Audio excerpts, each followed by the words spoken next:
Assalamualaikum warahmatullahi wabarakatuh. Qalbi mu'min itu baitullah. Hadis qudsi. Hadis yang difirmankan Allah Subhanahu wa taala. Firman Allah yang dihadiskan. Sekali lagi, qalbi mu'min itu baitullah. Qalbi orang beriman itu adalah rumah Allah. Tidak dapat memuat zatku, bumi dan langitku.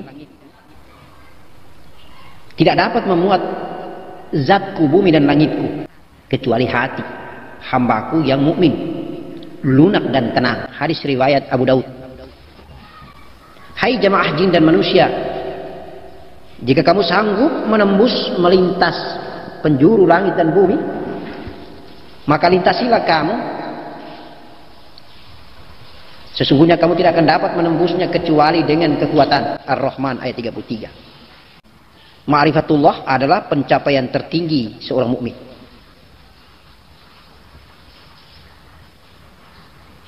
Hati.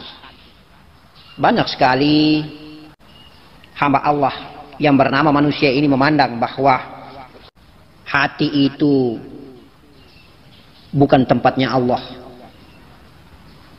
Hati itu tidak ditempati Allah. Padahal Allah sudah menyatakan dalam hadis qudsinya bahwa qalbu mu'min itu baitullah. Qalbu orang beriman itu adalah rumah Allah. Tidak dapat memuat zatku, sesungguhnya bumi dan langit itu, kecuali hati hambaku yang mukmin, kata Allah, lunak dan tenang. Mengapa? Bahkan ada yang mengaku dirinya sebagai guru pun masih ragu menyatakan bahwa Allah itu ada di hati. Bahkan mungkin pandangannya bahwa ketika kita menyampaikan Allah itu ada di hati, kita syirik. Tidak. Hati ini kalau kita katakan kalau Allah berada di hati itu kita syirik, kecuali kita mengadakan hati itu sebagai sosok material, singgasana, sebagai singgasana material yang ada, yang dimiliki makhluk. Allah yang menyatakan diri bahwa singgasananya itu adalah hati. Allah yang menyatakan diri bahwa tempatnya itu ada di aras. Allah juga mengatakan ketika engkau di mana menghadap, di situlah wajahnya Allah berada. Allah itu nurus samawati wal ard, cahaya langit, cahaya bumi. Allah juga berada di balik gunung Sinai sehingga tidak mampu dilihat dengan mata jasmani. Maka pingsanlah Nabi Musa alaihi salam ketika ingin menatapnya. Maka hati ini pun jangan kita pandang dan mempunyai konsep berpikir bahwa dia material. Hati itu, daging hati material itu namanya hati. Tetapi hati kolbu ghadibun, yang sesungguhnya menurut pandangan Allah adalah ghaib.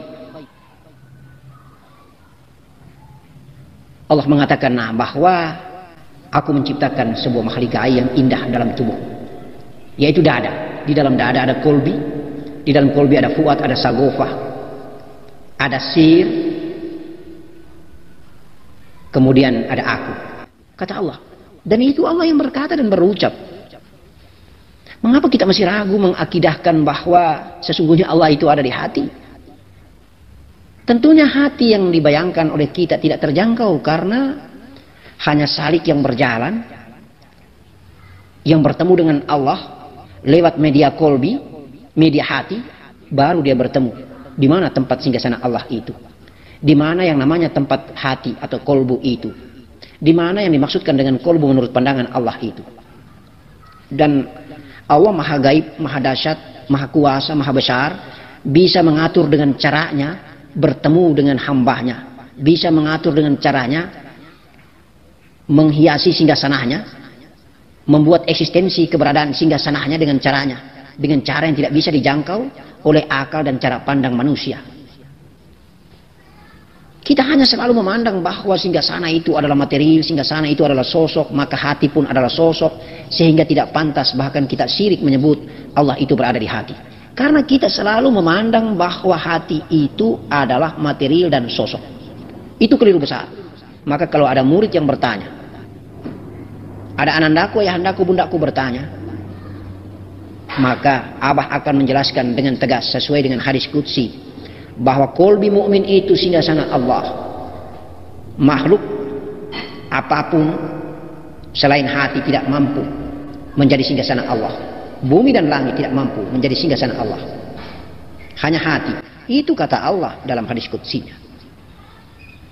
Maka daging hati material milik Datuk Baginda Nabi Rasulullah Karim itu dicuci di belakang rumah Ibunda Halimatul Sya'diyah. Dalam rangka mempersiapkan syariat wadak ini agar menjadi induk daripada segala nur yang ada pada diri makhluk ciptaan yang lain. Kita membersihkan dan mensucikan kolbu wadak material hati ini dengan cara berzikir kepada Allah Subhanahu wa taala, dengan cara mensengajakan untuk menghindari syahwat sangka, ujub, takabur, iri hati, dengki dan sombong, hasad, segala macam penyakit-penyakit hati. Jadi yang bernama jantung, bernama hati material itu bukan singgasana Allah. Singgasana Allah adalah hati yang sangat rahasia, hati al-ghaib, dalam bahasa tempat, tapi bukan tempat material, bukan berarti tempat yang menjadi sosok, bayangan, jangkauan akal fikir kita. Itu semua kita serahkan kepada Allah. Dan kebesaran dan kuasanya Allah, insya Allah, Allah memberikan cahaya terang benderang melalui kolbun ini. Cahaya yang sempurna. Dan itu tidak bisa kita pungkiri bagi salik yang pernah berjalan.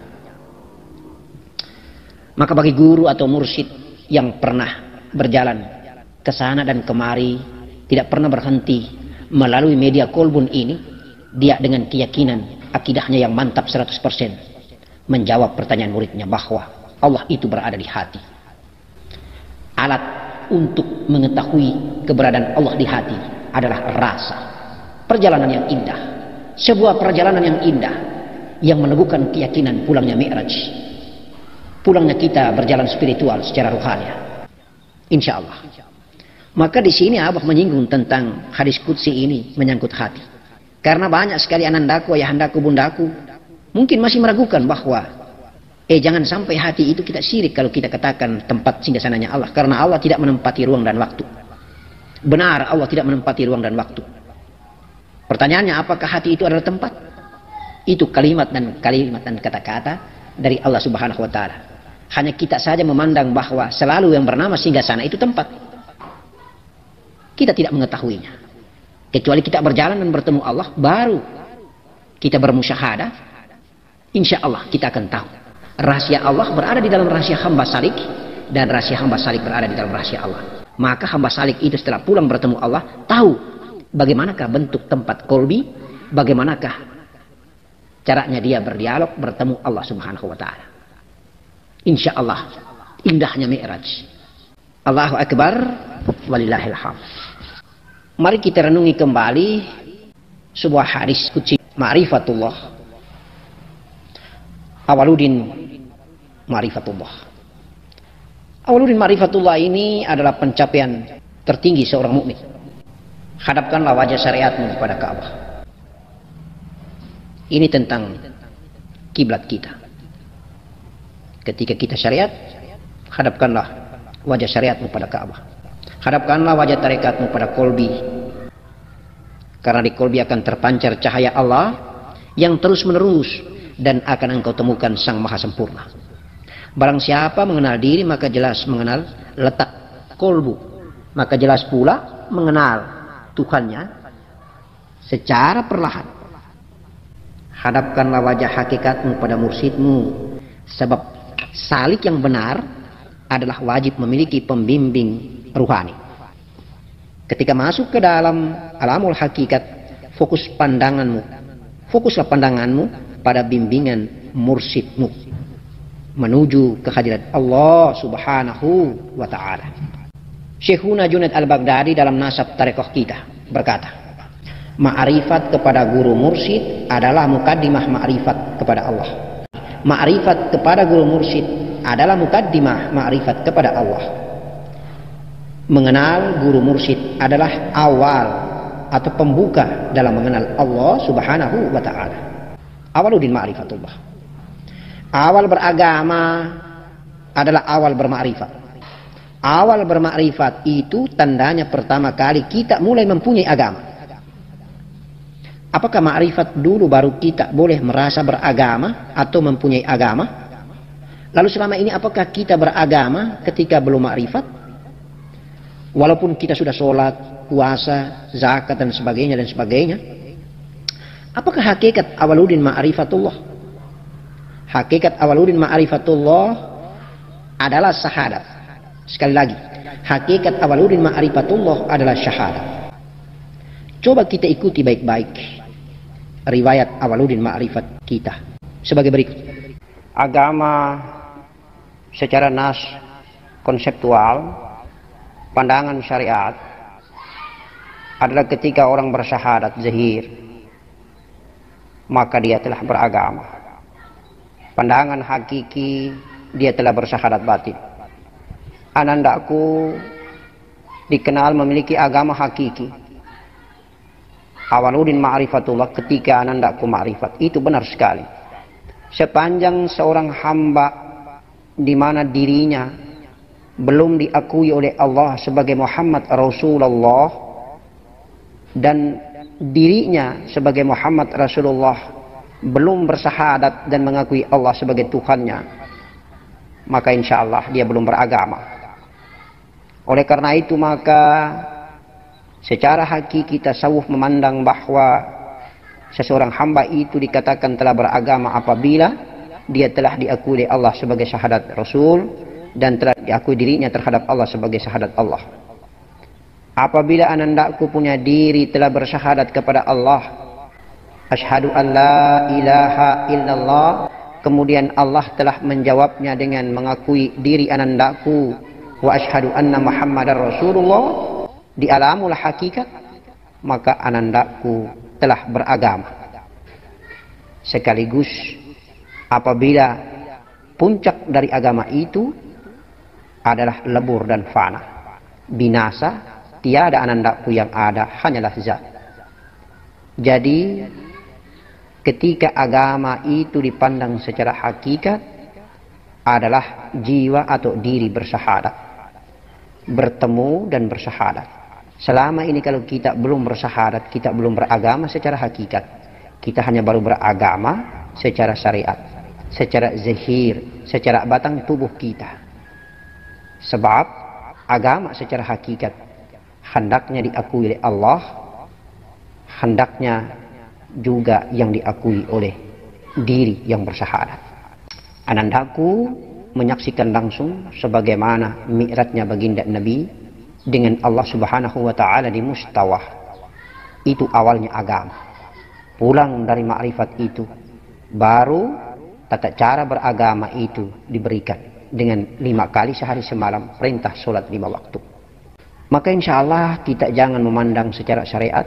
Kalau kita memandang secara syariat kita telah beragama, padahal tidak. Secara hakikat selama ini kita berzikir, kita bertafakur, mencari jati diri kita, mengenal diri kita untuk supaya mengenal Allah, adalah sebuah proses tahapan untuk memiliki agama, untuk beragama, mempunyai agama. Kapan kita mempunyai agama? Ketika hakikat kita bertemu hakikat, ketika jiwa kita bertemu pemilik jiwa, kemudian kita diakui oleh Allah bersyahadat Allah, dan kita bersyahadat Rasul. Kita diakui Allah sebagai Rasulullah dan kita mengakui Allah sebagai Tuhan kita. Allahumma salli ala Sayyidina Muhammad wa ala ali Sayyidina Muhammad. Itulah yang dimaksud dengan makna i'tibar daripada redaksi Awaluddin Ma'rifatullah. Benar sekali pandangan-pandangan daripada para ulama itu. Benar sekali. 2 kacamata itu yang harus kita pandang. Itulah Abah menyampaikan tausiah Abah bahwa dengan berbaiat kepada mursyid, maka itu termasuk Awaluddin Ma'rifatullah. Karena dengan berbaiat, anandaku telah mengaturkan syahadat Rasul dan Abah mengaturkan syahadat Allah. Jika kita memandang bahwa pintu mursyid adalah pintu robitah mursyid, di balik pintu robitah mursyid adalah Allah Subhanahu wa Ta'ala, maka itulah kita awal beragama. Insya Allah yang benar awal dari ma'rifatullah. Beragama sejak batang tubuh kita beragama sampai dengan jiwa kita beragama, itulah caranya kita berbaktian dengan mursyid. Kemudian kita diberi amalan, lalu kita mengamalkan sampai dengan jiwa kita pun beragama, bersyahadat dengan Allah yang maha gaib, Allahu Zat. Maka insya Allah, Allahu Akbar walillahil hamd, itulah cara dan proses tahapan kita mengenal diri kita, mengagamakan batang tubuh kita, mengagamakan jiwa kita.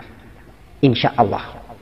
Mudah-mudahan pemahaman ini bisa dapat dipahami banyak orang, maka orang akan berlomba-lomba untuk mencari dan mengenal dirinya sehingga dia mengenal Allah. Berlomba-lomba orang menyadari bahwa dia belum beragama. Insya Allah seperti itu. Dia hanya baru memperoleh ilmu pengetahuan agama, tapi dia belum memiliki agama karena belum diakui keagamaannya. Insya Allah. Jadi kalau kita mengikuti riwayat agama ini, ada 3 kali kita beragama. Pertama, kita beragama atau makrifat di alam jiwa, alam ruh, di mana ketika jiwa kita diciptakan. Awalnya ketika jiwa kita diciptakan di alam jiwa atau alam ruh, melalui Nur Muhammad terjadi adanya syahadat di situ. Yang Abah sudah tausiahkan pertama. Alastu bi rabbikum? Qalu bala syahidina.